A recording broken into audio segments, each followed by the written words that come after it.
baci alle pietre, alle scatole di latta, agli stinchi di ciabatta. Ora sono qui con il ditone. L'altro giorno ero in ditta camminando sul selciato, una scatola di latta vedo ferma lì davanti, con un balzo da leone mi avvento sul lattone, ma era trattenuta da un chiodone. Ai che male che mi fa!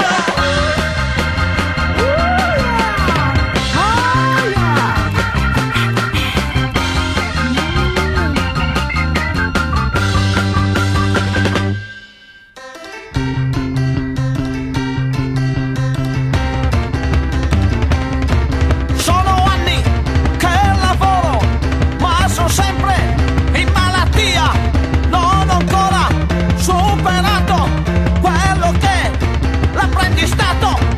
Sono un tipo sfortunato, al garzone relegato.